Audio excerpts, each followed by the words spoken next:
প্রিয় বন্ধুরা আসসালামু আলাইকুম, আশা করি সবাই ভালো আছেন। আজকের ভিডিওটা কেউ স্কিপ করবেন না। তো মোটতে কথা হলো যে আমি যে বিভিন্ন বাড়িতে কাজ করি, দেখি কতগুলা মানুষের যে ছেলে বা মেয়ে হোক, তারা বাবা মার সাথে যে ব্যবহারটা করে সেটা একদম কখনোই উপযুক্ত না। কারণ আপনি একটু ভেবে দেখেন যে আপনি যখন এই ভূমিষ্ঠ হয়েছেন তখনকার ৩-৪ বছর আপনি কোলে হাগামাতা করছেন, কত কষ্ট করছেন। তো ভিডিওটা দেখে অথচ কেউ অনেকে ভাবতে পারেন যে আমাদের বাড়ির কারো বাড়ির নিজস্ব হয়তো কোনো একটা সিন নিয়ে আপলোড করছি, তা না।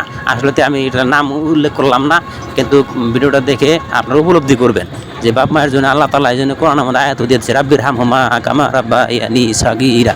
তো গতিকে এটা কি বুঝাইছে এখানে, যে বাপ মায়ের প্রতি সদয় হও, বাপ মায়ের জন্য আল্লাহর কাছে দোয়া করো, আল্লাহ শিখাই দিল। তাহলে বাপ মায়ের প্রতি যারা অবাধ্য হয় বা আনুগত্য করে না, তারা কিন্তু আসলে আল্লাহর হুকুমটা অমান্য করলো।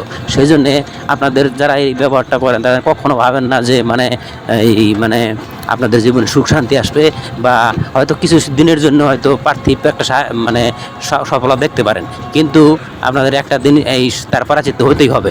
এটাতে সব সাবধান থাকবেন। আশা করি সবাই ভালো থাকবেন ইনশাআল্লাহ।